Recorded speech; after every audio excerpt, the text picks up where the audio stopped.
प्रणाम है। गुरुदेव के चरणों में कोटि कोटि नमन है। मंत्रासित व्यक्त रूप में बाबा लोगों के चरणों में कोटि कोटि नमन है।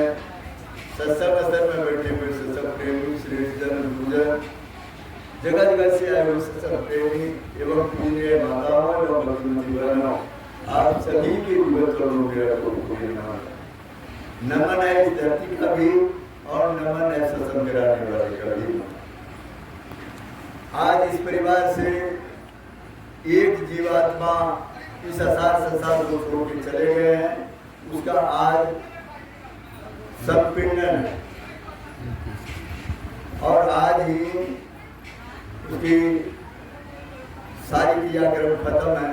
क्रियाक्रम तो खत्म उसी को हो गया जिसको जल गया, लेकिन ये गाँव की सामाजिक रीतियों के अनुसार जैसे लोगों का मिलना जुलना सर संबंध के आना, ये सब एक है माहौल, एक मेला। और इसी में आज सब मिलजुल करके एक दूसरे का जैसे भोज भात है, सामाजिक बंधन है, दूसरे का खाते हैं दूसरे को खिलाते हैं, ये सबसे उनकी खाना खिलाना ये सब मुक्ति का मार्ग नहीं है। ये सत्संग जो हो रहा है, सत्संग में बहुत उदाहरण दिया गया कि सत्संग जो है मोक्ष का मार्ग है, मोक्ष का रास्ता है, राह दिखलाता है, मोक्ष का राह दिखलाता है ये सत्संग। और आज इसी मोक्ष की बात हुई है। मोक्ष की बात तो सबसे पहले आप सभी आदमी जान लीजिए, गुरु महाराज सिद्धांत लिखे हैं। गुरु महाराज का लिखा हुआ सिद्धांत है। सिद्धांत के शब्द से लास्ट में क्या है?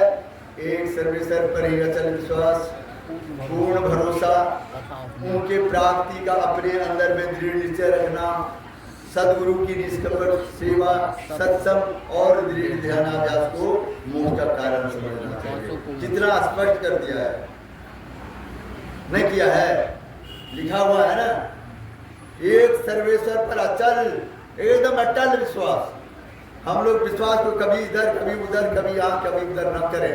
पूर्ण भरोसा, अपने अंदर में ही उनके प्राप्ति का निश्चय रखे, वहां नहीं भी, अपने अंदर में उनको प्राप्ति का निश्चय भरोसा रखे कि हम अंदर में ही पाएंगे। सदगुरु की निष्कपट सेवा, सत्संग और दृढ़ ध्यानाभ्यास, ध्यान, यही मोक्ष का कारण है, यही सबसे मोक्ष मिलता है, यही मोक्ष के लिए उपलब्ध है। गुरु महाराज ने सिद्धांत में स्पष्ट किया है। मोक्ष का कारण और भी है और शास्त्र मुझे और भी बताता है। कौन शास्त्र? तो रामायण की बात है ये। रामायण में जब भगवान ने बाली को मारा तो बाली ने क्या कहा कि आप तो आए थे धर्म की रक्षा करने, संत साधुओं की रक्षा करने, आपने छूट करके मुझे व्याधि की तरफ बाण मार दिए। तो राम कहते कि जीना अगर चाहते हो तो मैं जिला सब रोज जियो। अगर आप मैं जीऊंगा अब फिर नहीं मरूंगा, कहा नहीं मरना तो पड़ेगा। तो कहा जब मरूंगा तो आप रहोगे सामने, कहा नहीं, क्या इससे अच्छा है कि आप सामने रहो, मरने में ही अच्छा है।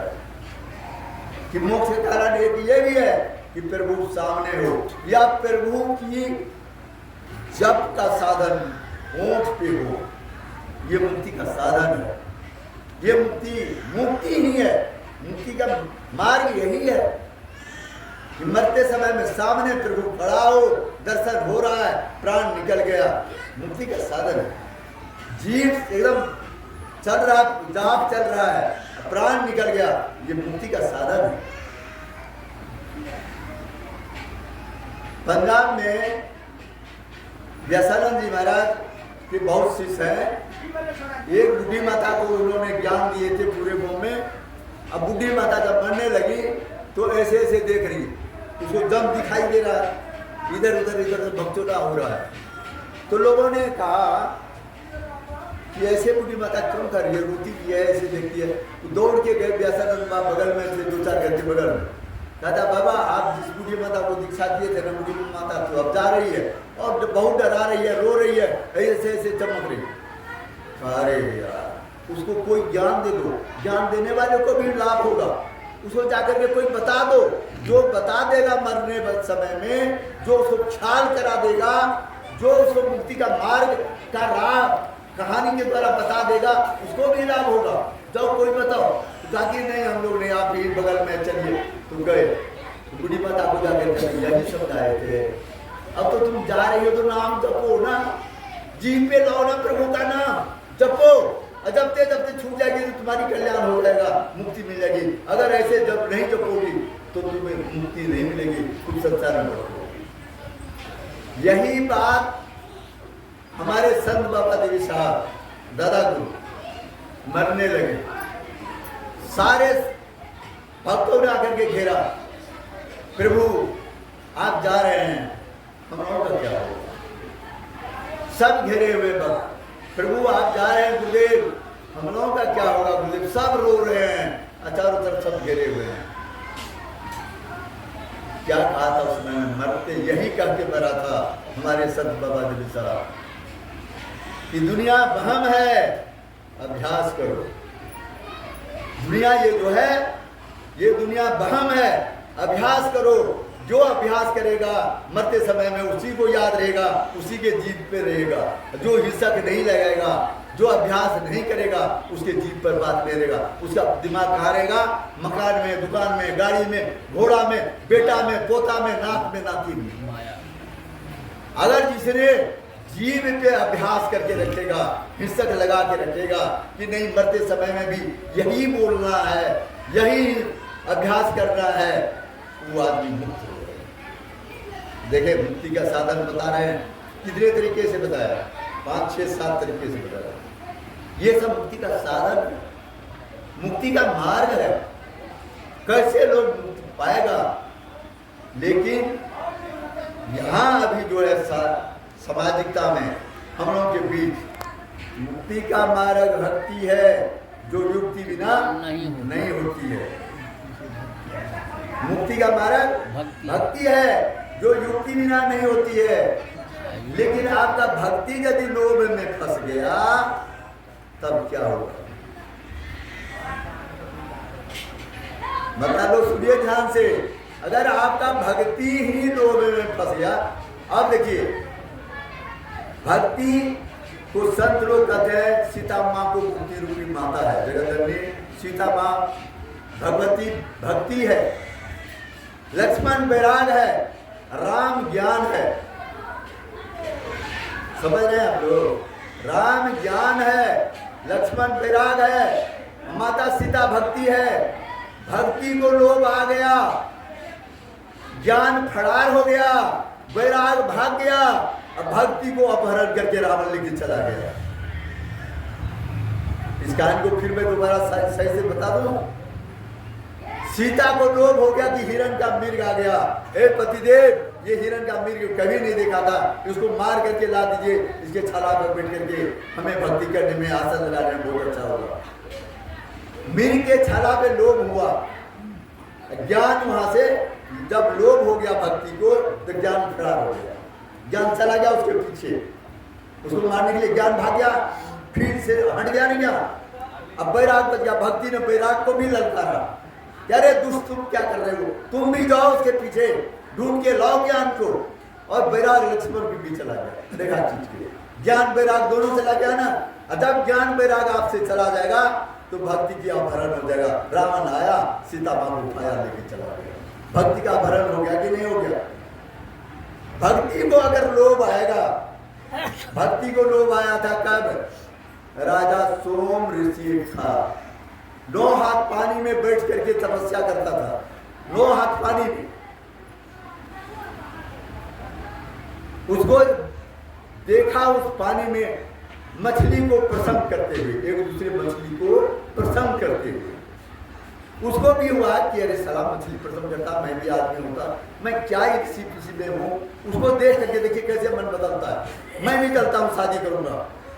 उन्होंने पानी से निकला, उस समय में मंदहता था, राम कुल का, दशरथ कुल का बहुत पहले मंदहता नाम का राजा, उसके यहाँ पहुंचा और कहता मंदहता, राजा जी एक लड़की से मेरी शादी करो। राजा कहते हैं ये जर्जर शरीर हाड़ दिखाई देता है, तो तपस्वी था, इसके शरीर में कुछ नहीं है, मांस नहीं है, बूढ़ बुजुर्ग है, दाढ़ी ताड़ी सब पक गया, सब झूल गया। ये कहता बेटी, किस बेटी? 50 बेटी थी, किस बेटी से शादी कर लूँ? जिस बेटी से शादी करूँगी वो बेटी क्या कहेगी? बेटी क्या कहेगी हमको कैसा शादी कर दे। इनको मन में हुआ कि नहीं ऐसे नहीं बनेगी। राजा ने कहा कि ये इसी पर 50 बेटी तो है, सब जवान है, लेकिन आप शादी करना चाहते हैं तो आप अपने से चले जाए अंदर, जिस बेटी से शादी करना होगा। ये बात उन्होंने योग बल तपस्वी तो था ही, इतने बड़े तपस्वी था, योग बल से ऐसा शरीर बनवाया कि भगवान का भी शरीर पे गया, इतना शरीर सुंदर बनाया। और जब अंदर गया तो 50 का 50 लड़की शादी कर दिया, सब तैयार हो गया, सबसे शादी कर दिया। 50 लड़की ले गए वहां से, विश्वकर्मा को आदेश दिया, उतना भवन बनाया और उस भवन में सबसे सुख भोग मौज मस्ती लेने लगे। सब में 10-20 बच्चे हुए, 500 से ऊपर बच्चा हो गया। तब उसको कहता, इसी समय में फिर बात आई है कबीरदास जी की, भक्ति बीज से नहीं, भक्ति का बीज विनसता नहीं है। उसको जब इतने दिन हुआ तो याद आया, अरे मैं क्या कर लिया, मैं तो माया में फंस गया। उक्ति भक्ति जागी, मन की प्रेरणा जागी, मैं तो भक्त था, मैं तो परमात्मा का भक्ति करता था, ये क्या कर दिया मैंने। और वहां से रातें रात सबको छोड़ दिया और भागा, फिर भक्ति करने आया। उसी तरह भक्ति का बीज नष्टा नहीं है, याद जरूर दिला देता है, और वहीं से भागा, फिर आगे फिर। तो अच्छे अच्छे महापुरुष, अच्छे अच्छे भक्त को भगवान गिरा करके नीचे कर देता है, उसको इतना लोभ देता है वह गिर करके नीचे आता है। लेकिन क्या कहा था द्रौपदी को भगवान कृष्ण ने कि ए द्रौपदी, तुम तो पहले पुकारी द्वारका नाथ, द्वारका से कितना देर लगेगा हमको दिल्ली हस्तिनापुर आने में। तुम पुकारी हमको, जब कहे कि कहाँ छुपे हुए घटघटवासी, तो उसी घट में अवतार हुआ और उसी समय में उसकी इज्जत बचा लिया, जिसको कि बेनगन करना चाहता था दुर्योधन, बचा लिया ना। ये भक्ति की पराकाष्ठा कि भक्ति को हम कैसे पकड़े। भक्ति पूर्ण समर्पण जब तक नहीं होंगे तब तक भगवान देखते रहेगा। द्रौपदी साड़ी को समेटती रही, दादा भीष्म के पास नजर गया, पांचों प्रति की तरफ, क्रोध द्रोणाचार कृपाचार सब पे नजर गया, सब नजर झुका लेते थे।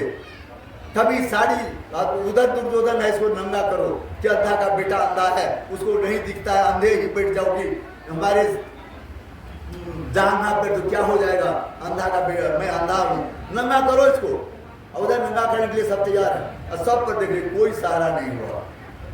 उन्होंने अपना मजबूती, अपना सहारा लिया बचाव का, और वो भी अपना बचाव काम नहीं किया, क्योंकि शासन भी 60,000 का हाथी का बल था, उसको एक बार खींचा था 52 गज कपड़ा खींचा जाता था, ऐसे खींचे थे। तो उन्होंने खींच रहा है, इन्होंने अब पर्दा से इधर ढके, इधर उगर जाए, इधर ढके, इधर उगर जाए। अब इज्जत को बचा रहे हैं कि हमारी इज्जत न निकले, हमारी इज्जत को बचाना है। तब कह कि वो घटघटवासी मेरी अब रक्षा करो, और दांत से पकड़ी थी ना इसे साड़ी, छोड़ दिया बिल्कुल, लो समर्पण, पूर्ण समर्पण, लो एक घटघटवासी, अब लो जो करना है करो, अब मैं जीवन हारो, अब जीवन मैंने हार दिया तुम्हारे चरणों में, तुमसे जरा। उसी वजह में भगवान ने क्या हुआ, साड़ी बन गया, भगवान ने कृष्ण ने साड़ी बन गया, और साड़ी उसमें समा गई। अब वहीं पे कहता, साड़ी पीछे नारी है कि नारी पीछे साड़ी है, पति नहीं करेगा। अब साड़ी का अंबार हो गया, लेकिन साड़ी नहीं समाप्त हुआ, वो 60,000 हाथी बल वाला दुशासन बेहोश होके गिर गया है न भक्ति में से। लेकिन भक्ति में समर्पण होनी चाहिए, श्रद्धा। अभी सुन रहे थे ना, सिद्धांत में लिखा हुआ है, पूर्ण श्रद्धा विश्वास, चल श्रद्धा विश्वास के साथ अपने अंदर में उनकी प्राप्ति का दृढ़ निश्चय करो, बाहर मत देखो, अपने अंदर में निश्चय कर लो कि मुझे पाना है। मैं भी आज से 6 महीना पहले जागेश्वर बाबू को मैं कहता था, महावीर बात है, ये दोनों हमारा मजाक करते थे। मैंने कहा मैं अचल विश्वास किया हूँ, और मैं कभी न कभी घर भी छोड़ूंगा, धन दौलत संपत्ति सब छोड़ूंगा, बाल बच्चा सबको छोड़ूंगा, आज मैं छोड़ करके आश्रम पकड़ा हुआ हूँ। सा एक लोटा एक गिलास पानी का खाने के घर से नहीं रखता, छोड़ दिया सब। क्योंकि मैंने देखा पूर्ण समर्पण तक नहीं रखोगे, आशा रखोगे बेटा का, पोता का, पत्नी का, घर वाले का, जब तक आशा रखोगे तब तक आपके अंदर बसा रहेगा, तब तक आपको समर्पण नहीं कर सकोगे। मोक्ष अगर चाहते हो तो पूर्ण समर्पण करना होगा। पूर्ण समर्पण। एकलव्य ने गया द्रोणाचार्य के पास, तो द्रोणाचार्य ने क्या कहा कि मैं राजवंशियों को, राज के कुल के बच्चे को सिखाता हूं, मैं तुम्हें नहीं सिखा सकता। और उन्होंने क्या हुआ, उनका मूर्ति बनाया, पूर्ण समर्पण के साथ।